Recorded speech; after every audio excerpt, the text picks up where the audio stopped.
Hello and welcome to the 10-minute update series of 6th of October. So let's begin. Index थोड़ा सा देखते हैं मोंडिया cult basically हम पढ़ने वाले हैं, ये इंडेक्स है ठीक है। सो हम कौन कौन सी चीज़ें पढ़ने वाले हैं, मोंडिया कल्ट पढ़ने वाले हैं, नमो लैब देखेंगे, हमास इसराइल की पीस वॉर है वो देखेंगे एंड कोनकन देखेंगे एक्सरसाइज जो ब्रिटिश के प्राइम मिनिस्टर है mister Keir Starmer he is visiting India for the first time. So let's begin. जो मोंडिया कल्ट है basically UNESCO world conference on the cultural policies and sustainable development. Mondiacult ये एक cultural conference है basically. इसका date कहाँ है, I mean ये हो कहाँ हुई कहाँ है, ये बार्सिलोना स्पेन में हुई है और सितंबर 29 से लेके अक्टूबर 1 2025 तक ये हुई है। इसका थीम है culture as a global public good. इसकी क्लोजिंग सेरेमनी के कुछ हाइलाइट्स थे जैसे कि cultural performances, youth forum conclusions, civil society interventions, adoption of the outcome document, oral report presentation and final remarks, ये कुछ चीज़ें थी ठीक है। फिर इंडिया का रोल क्या रहा मोंडिया कल्ट में। तो हमारे जो कल्चरल मिनिस्टर थे गजेंद्र सिंह शेखावत, इन्होंने एशिया पैसिफिक रीजन को को चेयर किया और हमने आई मीन इंडिया ने जो छठ महोत्सव है उसको प्रपोज किया है कि यूनेस्को इंटेंजिबल कल्चरल कल्चर में इसको रिकग्नाइज किया जाए ठीक है। फिर की आउटकम क्या है इसके, देखो की आउटकम ये रहा कि हमने फिर से अफर्म किया है ग्लोबल पब्लिक गुड। अब आप समझिए ये लैंग्वेज मैं आपको इसीलिए लेकर आ रही हूँ कि if you are writing so you should remember this beautiful language. यदि आप कोई कल्चर का आंसर लिख रहे हैं तो आपको लिखना होगा ग्लोबल पब्लिक गुड, कल्चर एक ग्लोबल पब्लिक गुड है, ऐसी चीज़ें लिखो ठीक है।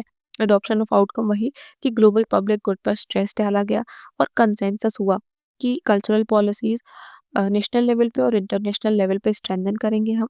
फिर रिकॉग्नाइज किया गया कि कल्चर एक ड्राइवर है सस्टेनेबल डेवलपमेंट का भी एंड इंक्लूसिव पार्टिसिपेशन की भी बात हुई ठीक है। फिर उसके बाद सॉल्यूशन आई मीन इम्प्लीकेशंस क्या हैं फॉर इंडिया। इम्प्लीकेशंस बेसिकली ये है कि इंडिया को अपना सॉफ्ट पावर दिखाने का मौका मिला, कल्चरल डिप्लोमेसी को कहीं ना कहीं स्ट्रेंथन मिला, देन कोएलिशन बिल्ड हुआ, जो रीजनल लीडरशिप है वो कहीं न कहीं बढ़ती हुई दिखाई दी और हमारा जो डोमेस्टिक रेज़ोनेंस है जैसे हमने छठ पूजा को प्रेज़ेंट किया, इससे वो भी बढ़ा है, ठीक है? फिर नमो लैब, जो हमारे आईटी मिनिस्टर अश्विनी वैष्णव जी हैं, उन्होंने नमो सेमीकंडक्टर लैबोरेटरी आईआईटी भुवनेश्वर में अप्रूव कर दी है और इसका टोटल कॉस्ट है 4.95 करोड़, ठीक है? सो इससे होगा ये, तो देखो अभी सेमीकंडक्टर आपने देखा होगा कि it is very important for us semiconductor के हमारे जो इलेक्ट्रॉनिक आइटम्स हैं और जो कंजम्पशन है वो बढ़ते जा रहा है। For that semiconductor is a major I mean in semiconductor, without semiconductor you can't make the electronic items like the laptops and all. So that is why uh, we have to work on it. So this is the first step or no, this is one of the step towards this semiconductor thing, ठीक है। ये एक step है। तो इससे क्या होगा, it will help the हमारा इंडिया का जो टैलेंट पूल है, deep talent pool, it will boost that as well. फिर जो हमारा सेमीकंडक्टर इकोसिस्टम है नेशन का वो भी बढ़ेगा, डिजिटल इंडिया विजन भी बढ़ेगा, ठीक है। जो हमास इसराइल और यूएसए हैं ये टॉक करने वाले हैं कायरो में, कायरो इजिप्ट में है। अब सीज फायर पे बात हो रही है, आपने देखा होगा कि हमास और Israel constantly bombing each other and mass casualties वहाँ पे हुई है। तो now USA is USA is trying to make a peace and ये जो इनकी मीटिंग है वो कायरो इजिप्ट में हो रही है। That is not important, important here is the place. देखो this is Israel, this is Gaza and this is Jerusalem. So they are fighting with each other, ठीक है। इसकी थोड़ी सी नेबरिंग कंट्रीज देख लेनी है, जैसे कि यहाँ इजिप्ट है, this is Jordan, this is Syria, this is Lebanon और यहाँ पर मेडिटेरेनियन सी है। अच्छा, Israel has also access to red sea. देखो ये गल्फ ऑफ एक्वाबा है जो इसका इमीडिएट टच कर रहा है, ठीक है। बाकी it has its opening to the red sea as well. फिर ये है मेडिटेरेनियन सी, ठीक है। This is the Mediterranean sea and this is the dead sea, you will be remembering it, okay.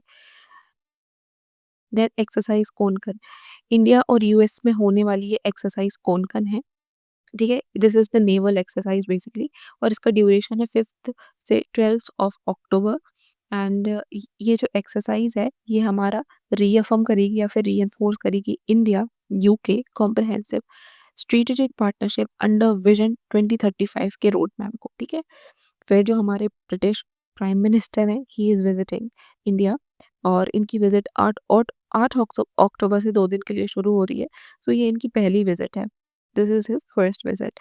थोड़ा-सा यूके के बारे में देखते हैं। देखो, यूके यूके कलेक्टिवली जो इंग्लैंड है, वेल्स है, स्कॉटलैंड है और नॉर्दर्न आयरलैंड है। इनको मिलाकर जो है वो यूनाइटेड किंगडम होता होता है। बट रिमेंबर कि Ireland is not a part of United kingdom, okay?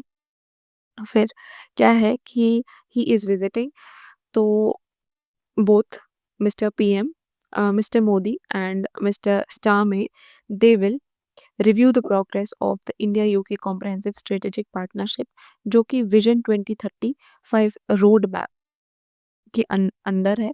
और हम हमारा ये जो है 10 साल का प्लान है, इसमें हमारे बहुत सारे एरियाज़ कवर है, जैसे कि trade and investment, technology, innovation, defence, climate energy, health, education, people to people relation. और हम इन इन इन सारे मुद्दों पे बात करेंगे। और दोनों ही लीडर जो 6th ग्लोबल फिनटेक फेस्ट है मुंबई में, वो भी देखने वाले हैं, ठीक है? They both of them will attend और अपनी-अपनी स्पीचेस भी वहाँ पर डिलीवर करेंगे। देखो, अब जैसे ये पॉइंट है, तो आपको याद रखना है, क्योंकि now all the examinations including UPSC, they are becoming more dynamic day by day. So UPSC is now going towards these kind of stuff also, like ऐसे फैक्ट्स में भी जा रही है। तो आपको याद रखना है कि जो 6th ग्लोबल फिनटेक फेस्ट है वो मुंबई में होने वाला है, लोकेशन भी और कौन सा हो रहा है वो भी। So thank you so much. I think आपको ये फास्ट सीरीज अच्छी लगी लगी होगी। And for more such videos, go to Cliff Classes. Okay, thank you so much.